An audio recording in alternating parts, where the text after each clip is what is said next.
Okay,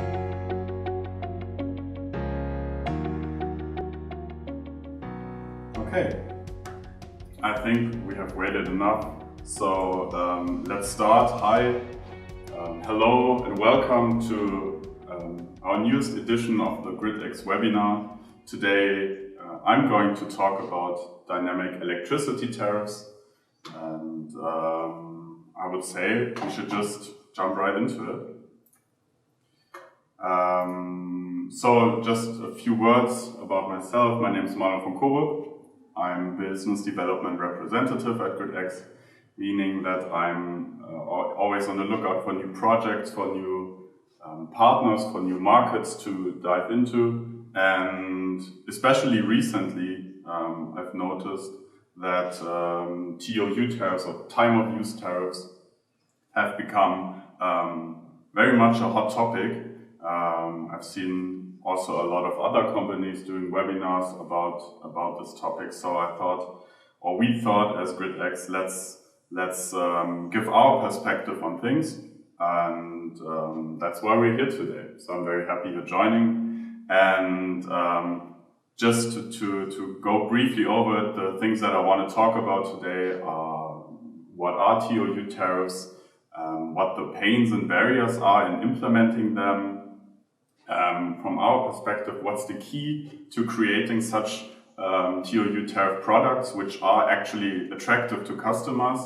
And last but not least, what's gridX's approach to creating attractive and technically feasible ToU tariff products? So just to take another step back and look at basically the main reason why ToU tariffs are becoming so interesting, such a hot topic. It's been a long time coming, basically, because what we see in the market today, and that's probably no news to most of you, is that there's a growing mismatch between demand and supply in the electricity market today. So quite severely, we see this in Germany, where we have growing negative price hours. So the graph you're seeing right now shows these increasing negative price hours. In 2020, we had 298 hours in which, when you sold electricity on the market, you actually had to pay the buyer to use your electricity, which obviously is absurd. And shows that in this aspect the market is clearly malfunctioning. Now there are effective levers. You have the flexibility market where you can trade flexible loads in order to level supply and demand. There are market mechanisms like redispatch, PV curtailment. So there's a lot of different mechanisms which are very effective, but they are not energy efficient. And one thing, when we look at another graph in that context, during a day we also see that there are huge fluctuations. And I mean, in this case, a very extreme day, we have stark negative prices during the day.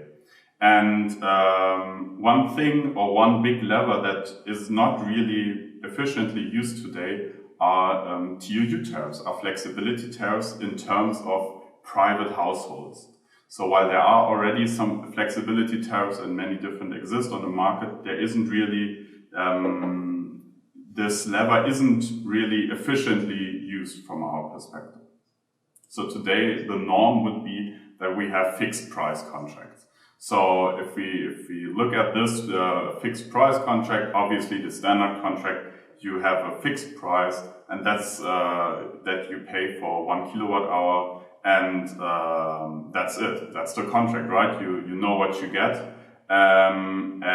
But with these fixed price contracts, a private consumer is not involved in these price fluctuations, right? And in the consequence is that there's no incentive for him to shift any loads. And this really is a lost opportunity to give consumers such an incentive to shift loads. So let's look at such time of use tariffs, because there are many of them.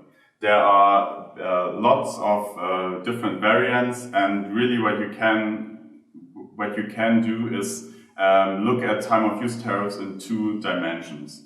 One, you have the price resolution, so how often do the prices change? So when we have a fixed price tariff, we see that it's one flat line where the price never changes during the day, so no incentive. What you can change in terms of price resolution is that, for example, during day you have a different price than during the night, or you can divide the day into time zones of many hours or variant hours. You can also switch it in an hourly manner, and even up to changing every 15 minutes. So that's the price resolution where ToU tariffs vary. The other dimension would be price setting. So how long is the period between the publication of a price and the period it applies? Because in general, you buy electricity before you actually use it. And that can also vary a lot from real time into real time, so almost buying in real time, or just shortly before you actually use the electricity, to day ahead, so the day before, or even in longer price periods. And those are the two dimensions where ToU tariffs vary. So when we look at one classic ToU tariff, so to say the static ToU tariff, those prices vary by the period of the day. So you don't have a fixed tariff, but with one fixed price, but you have variations during the day. But those prices are known upfront. So like in a fixed tariff where you know the price upfront, in this case you also know the prices upfront, but for different time zones or hours during the day in which those prices vary. And this is the big difference to the dynamic ToU tariffs, because here these prices are only known in real time or day ahead. So you only shortly before you know the prices that you are actually going to pay when you use the electricity. And those prices also vary constantly. Another third part, which should be seen maybe as some kind of example of what other variants there are possible, would be a critical peak price, where again you have fixed prices, but those prices can vary if these prices are fixed, but if there are peaks, electricity peaks in the market, then you can have another higher fixed price peak occurring spontaneously, kind of, or the day ahead. So you know if there's a peak, you know you have a different fixed price you have to pay during that hour, but it's not like in a dynamic tariff where you actually go exactly with the price that is currently paid. So now these time of use tariffs become, especially in the last years, more and more interesting for the market. Now, I guess the main or underlying reason is this growing mismatch between demand and supply, but there are also other big forces which are driving interest. And I think there are three main forces. Number one is the technological advance. So we have advances like automatic load shifting in terms of home energy management systems, which are increasingly used in the private consumer market. And we also have precise real-time metering by smart meters. So smart meter rollout is also a big rollout which is happening since a few years. In some countries it's already done, and basically every private household has one. In other countries like Germany, not so much. So, but in general, you can see that this rollout is happening and will increasingly do so in the next years.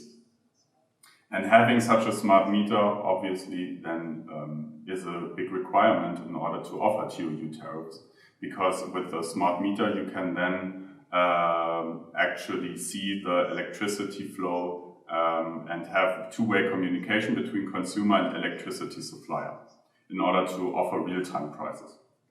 The second big force would be the ongoing electrification. With e-mobility more and more coming into the market, you have a big asset group which is new in the market, which is offering flexibility in terms of their battery storage, which if connected to the EV charging station, can here also offer some load shifting possibilities, and then makes it more attractive for the consumer to actually get such a variable tariff. Number three would be favorable regulation. Now, obviously, there are different national regulations which are also in some countries more, in some countries less, pushing such variable tariffs. But one big regulation which is driving currently, especially these ToU-tariffs, is the EU Directive 2019/944, which basically says that large energy suppliers with more than 200,000 final customers need to offer such a dynamic tariff. So basically, big suppliers are forced to offer such a tariff, and therefore are also forced to deal with this and see how can we actually offer attractive ToU-tariffs. When we take a quick look at the European map, we see that this adoption of ToU-tariffs varies widely and also has very much different reasons. For example, here we can see Norway and Italy are quite far ahead in terms of ToU-tariffs, and other countries like, for example, Germany are doing less so with less than 25% of all home customers or consumers using such a ToU-tariff. Now, this can have different reasons. For example, in Germany we have a low usage, but it's kind of a historic day and night tariff which is existing since decades, not with a smart meter, but actually with a basically double energy meter which measures during the day and one that measures during the night. When we look at Italy, for example, we have a static ToU tariff as default. So when you move into a new home, when you move into a new house, and don't look for your own energy supplier on the market, the tariff you get on default is a static ToU tariff where you have 3 time zones during which are fixed, where the price is fixed, and during which you have which you can use your electricity. Number 3, for example, would be Spain, where you have a usage of dynamic ToU tariffs. This is quite interesting. I'll get to that in a second. But what's very important also to note here is that ToU tariffs exist for grid fees too. So obviously ToU tariffs are very interesting for energy suppliers to offer them, but also grid operators are interested or looking into ToU tariffs to offer them, and in some countries that already exists. So I think this is very interesting to keep in mind. When we look at such tariffs, so here, for example, we have 1 day from the EEX energy exchange, 1 day of wholesale electricity prices. When we now look at different tariffs, for example, Germany, we would have a high tariff, day tariff, night tariff, where during the night the tariff is a little bit cheaper. In Italy, it would look very similar, but only difference being that we have 3 different time zones during which those prices vary. And when we look at Spain, what Spain does, or what a popular tariff there is, would be such a real-time tariff, where the day ahead in the evening they get the electricity prices for the next day and basically see the hours in which the prices will be expensive and in which the prices will be very not expensive, very cheap. The Spanish people here, or in this tariff, have a very high incentive of shifting loads. Now, obviously, those are examples that also in Germany or in Austria we have or also in Italy, today we also have variable tariffs. It's just basically to show you that there are very different variable tariffs on the market for different reasons, and this market is very diverse. So now that we've seen those ToU-tariffs, and we still know that most of the people, according to our European map, are still using fixed tariffs, it's interesting to think about what the main customer pains are in terms of ToU-tariffs. So what are the pains to overcome in offering attractive ToU-tariffs? And according to the ACER, the Agency for the Cooperation of Energy Regulators, there are three main customer pains here. And they did a survey where they asked the national regulatory authorities about the biggest barriers and pains in actually getting ToU supply tariffs. And the top three consumer pains named were, for one, the unawareness of consumer benefits, which is, I guess, quite logical. You have the consumers who often are not very involved in energy markets and energy trading, and also their energy tariff, are often unaware that such ToU tariffs or flexible tariffs even exist. So the one thing that needs to be done is to actually create awareness. Second thing, and I think from my perspective, the most important one would be insufficient savings to be made. So the customers or consumers, they perceive such savings as insufficient, which has a lot of different reasons. There might be very risk averse, like the people in Germany or Austria traditionally are, and might be more understanding of fixed price tariffs. But there are also very real concerns here when you think about that. Often enough, with a smaller tariff, you don't have these big shiftable loads, actually. So when you think about maybe using the dishwasher not in peak hours, or the washing machine in other hours, those are small loads where you can maybe make a difference, but it's not that big. And the question is if the consumer wants to get rid basically of his own comfort and change his habits in order to save euros. And then the question is it that much? Is it even worth it? Or do I just want to have my fixed price and be comfortable? And number three, and I've mentioned that already, is the preference for fixed contracts. You know what you get. It's very clear. It's very obvious. You can. There's no uncertainty in that, right? And so this is a very important aspect to keep in mind as well. So in our opinion, and we see this very clearly in the projects that we're doing, those pains can be overcome by offering substantial cost-saving potentials. Because if you actually have big cost-saving potentials, you can very easily create awareness of those benefits to your consumers, and also can shift the preference for fixed contracts to ToU-tariffs by just showing that there's a lot of potential savings to be made and that it's actually cost effective. Because obviously electricity prices are a big pain for consumers in general. So if they can save money, there's a big incentive for them to do so. And the biggest cost-saving potential is to actually use decentralized energy resources. They enable additional profit on ToU tariffs because they enable the consumers to actually do substantial load shifting and to substantially use those variations and flexibilities of fluctuations that happen in the market, and where can shift away from price peaks.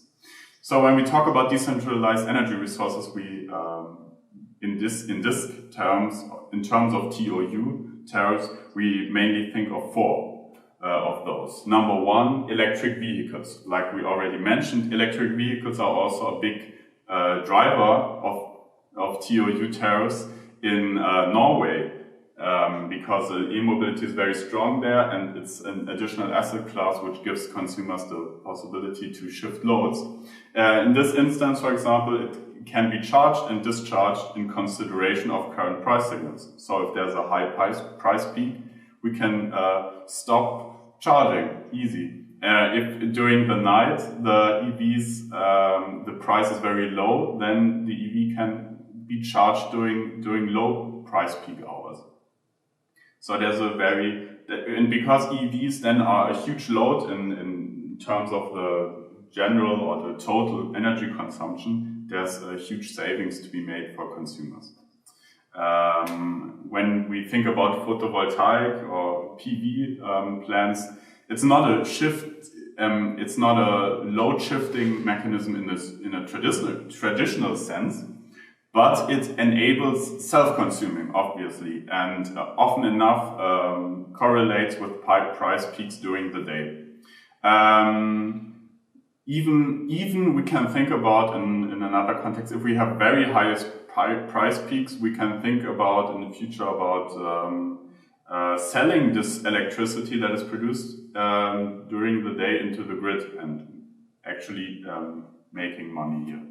Energy storages would be very similar to self-consuming and to the EV cars. So you enable self-consuming, you enable selling electricity during peak times and buying during low demand times.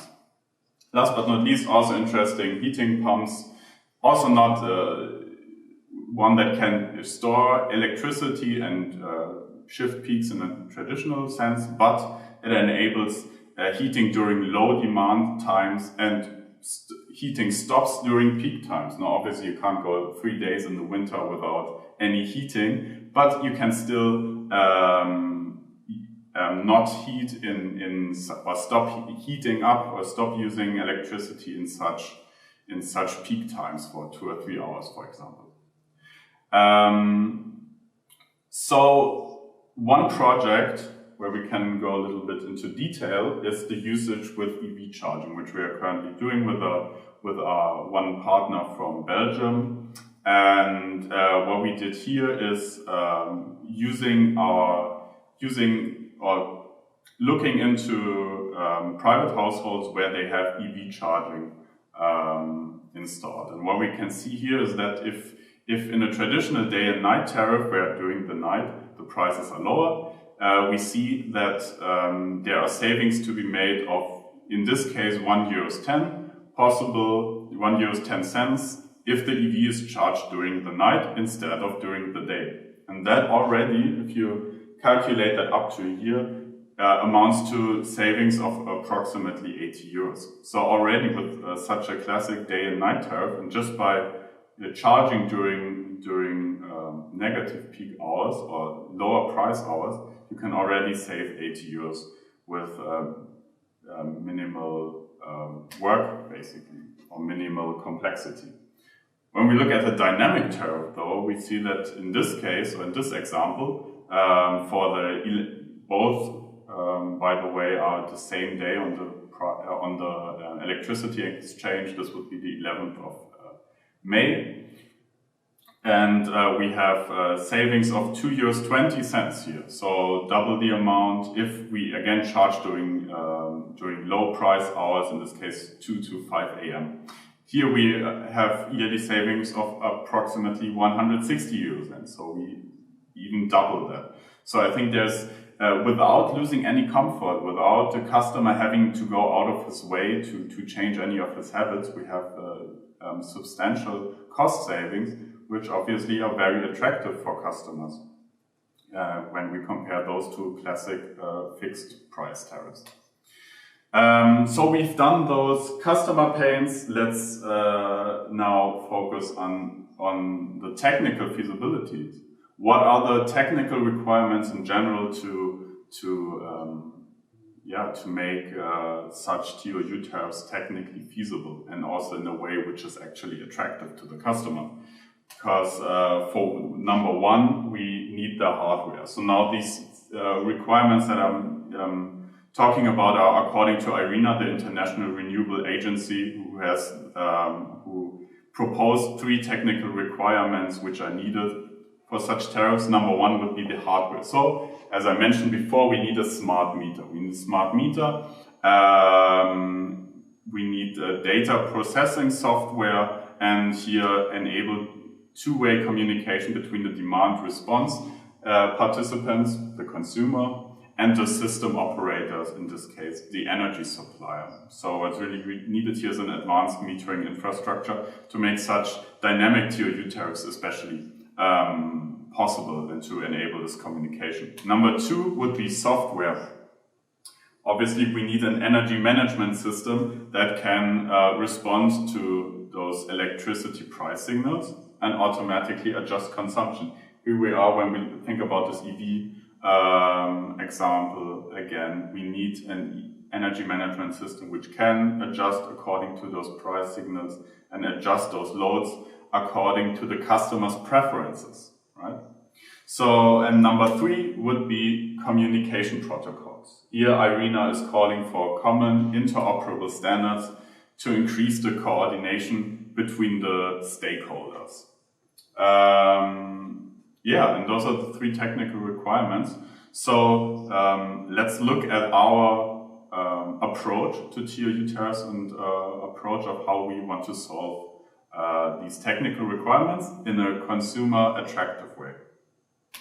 So really the basis of our work, and this also applies here, and the avid viewer of our webinars might have seen this slide before when it comes into when you see the full picture.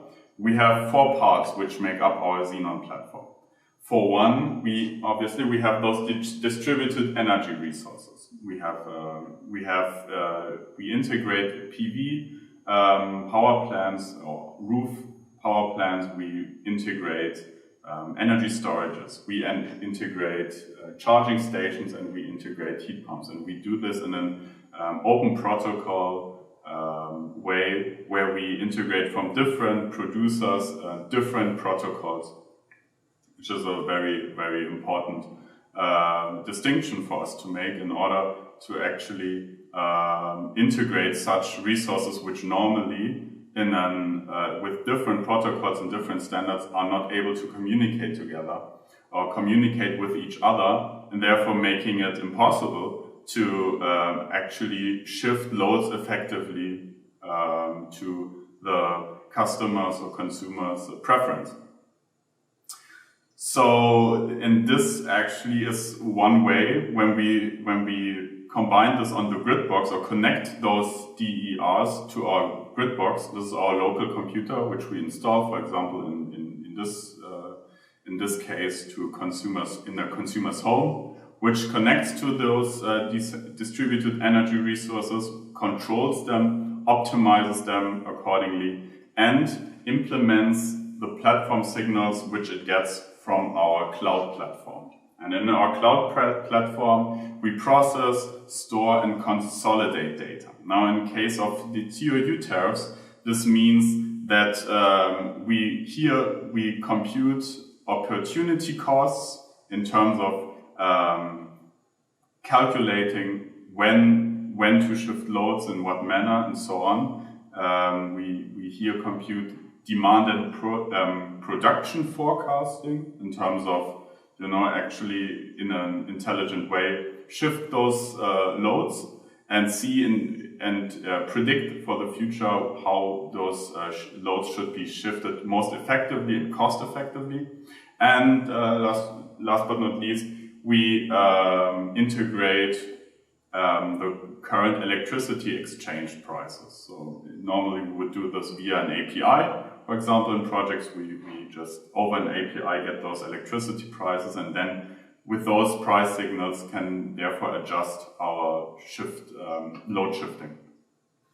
And last but not least, we need those user interfaces. We need for the customer needs to have a visualization in order to understand the the price contract he's in, the price tariff he's in. He needs to understand what the current energy flows are and what the decisions are that are actually made in order for him to understand and be on board about price shiftings and also price peaks that are happening.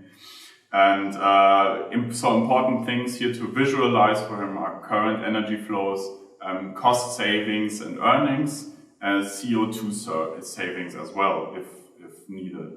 And this also gives him an opportunity to manage his preferences and his strategies and put in his settings basically and his how he wants the loads to be shifted in order to have maximum comfort while still having cost-effective solution. So when we think about it, those technical requirements are really fulfilled by, for one, our grid box connecting to smart meters which are installed in the house. So we have many projects in Europe today where we are integrating such smart meters in order for a large rollout to happen. We have the software, the EMS, which is shifting loads according to consumer preferences. And basically, or not only basically, but we have this common communication protocol standard created in our own platform, because an EMS alone can't do anything if it can't address such devices, right? If it can't communicate with them, the EMS is worthless. So that's why it needs an interoperable standard. And although there are initiatives like EEBUS, for example, we noticed that such a uniform standard is not given. So therefore, companies like ours have created solutions where we can address such different devices with different protocols and control them in such a manner. So today we have integrated devices from 27 manufacturers, and so far, so more to come. And through this, we enable a uniform language to be able to control all of these devices and protocols for our partners. And last but not least, to give quickly a different perspective on our platform, what we have created today is a cloud platform as a basis, where on top you have different modules, and with those modules you can quickly and easily put together your own individual solution on our platform. And this, on top of that, we also then have the Launchpad, which enables you to build your product with these existing XENON modules. And but obviously this doesn't stop here. Our GridX experts, we support you with product design and development, and then we can extend the product by adding new XENON features in the future. And another possibility also would be for your own app to be created on XENON. You can build your own app on our platform using our unified platform API, and your intellectual property never leaves your customer application. And what this could mean in this case, for example, is that, like I mentioned, we have integrated devices from 27 manufacturers so far. And we have perfect coverage of all required devices. So if you already have your own IT platform, if you want to create your own logic, if you have your own visualization structure and infrastructure for your customer already in place, one possibility would be for you to access our DER API, with which you easily can access and control all those devices that we already have in our catalog so far. So this is a really easy way for you to enhance your own product and extend it by useful services. So when you think about it, our product is very flexible, because we don't have one system to rule them all, like you would maybe have with Apple, where you need a MacBook, but you have a MacBook, but in order to use all our features, you probably need also an iPhone. And and you need an Apple Watch. So if you have all this big, if you're completely in our ecosystem, then you have all your features.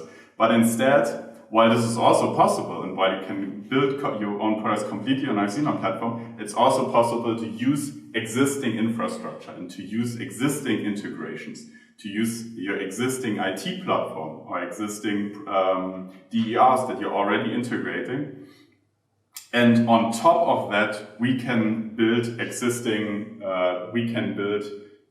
additional infrastructure, additional services, additional products. And that's really the beauty of our platform. And that's also the way how we, to say it in a few last words, basically, that's the way how we approach ToU-tariffs as well, because we can look at what infrastructure is there, what integrations are there today, and then on top, either we build together this ToU solution, or you can build it yourself with your own logic on our platform today.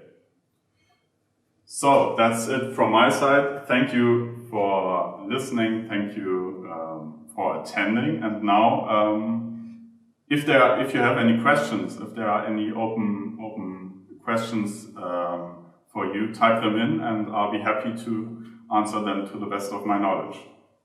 Thank you.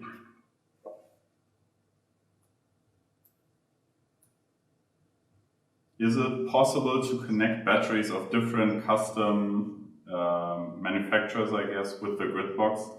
Yes. So as I mentioned before, we have different manufacturers where protocol open. We are also producer open, so we don't focus on just one producer or supplier of battery storages. So today already we have different storages from different producers, and the goal is here to expand increasingly on those solutions. So as long as they are basically controllable, as long as there's an intelligent control that we can access, which in battery storages mostly is the case, because the whole reason of them is to be connected and to actually shift loads accordingly. So yes, that is very much possible. How do I connect? Example given in solar inverter with the grid box. Is it VLAN, WLAN, wireless LAN, sorry, or via a special cable? So yeah, in general we use Ethernet cables. That's the way to go. So actually then it's very easy also for home consumers to integrate for example, solar inverters or also other decentralized energy resources to our grid box, because essentially you install this grid box by connecting it to a power outage, by connecting it with the internet, and then with your network, local internet network, and then the grid box is by looking in this network for other devices, for example a solar inverter, and then automatically connects to them and sets up a connection. So yes, over Ethernet cable is the short answer. Do you already have a B2B fleet solution in place in Germany? Yes. So there's one solution which is called XENON Charge, which is really our load management solution in terms of e-mobility. So actually we have many different projects. For example, we have one parking garage with Goldbeck, which where we have integrated a lot of EV cars, and also combined it with photovoltaics. So here we can enable solar charging. So there are really many different projects in that term. So in terms of load management, e-mobility, we have a lot of experience being with home consumers, integrating it there. B2B solutions like parking stations or also parking lots of companies. but also, for example, multi-apartment buildings. What is the minimum requirement to be able to enlist devices to the XENON platform? Well, I mean, in a general way, the minimal requirement would be for them to be controllable. For example, if we think about EV charging stations today, there are like the cheapest ones are ones that can't be controllable in a load management manner. Basically, you can only turn them on and off, or charge and not charge, but not shifting loads in an intelligent manner. So the minimum requirement for them to be controllable. But what that actually means is a little bit more complicated, because we have different protocols today. For example, when we talk about our infrastructure, protocols that we can work with today are Modbus TCP, or also other Modbus variants, OCPP. In terms of energy management, a lot of EEBus, which we are using. So when we have a lot of devices already in place. So when we are looking at new devices to integrate, what we are looking then we are looking into it on an individual way, really. So we are looking, does it make sense? Is it possible for us? So if you have any devices which are not on our list yet, then just contact us, and then we can see and see if it makes sense, and if we can integrate such new devices. But yeah.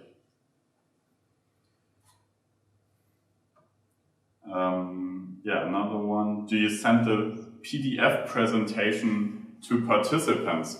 Oh, that's a good question. I mean, you get the webinar, but I just see we also send the PDF to you. So yes, you get the full package. You get the recording of our webinar, and you also get the PDF presentation.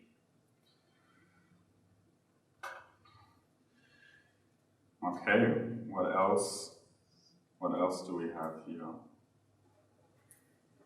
We good? Okay, perfect. All right. So that's it from our side. So as we mentioned, we'll send you the PDF presentation. We'll send you the recording in a timely manner. And thank you for your attention. Thank you for listening to me, and I hope you've learned something. I hope you've been interested in our talks. If you have further questions or other things you want to talk about with us, feel free to contact me or our colleagues from gridX. We're here to help, and thank you very much, and see you in the next gridX webinar. Goodbye.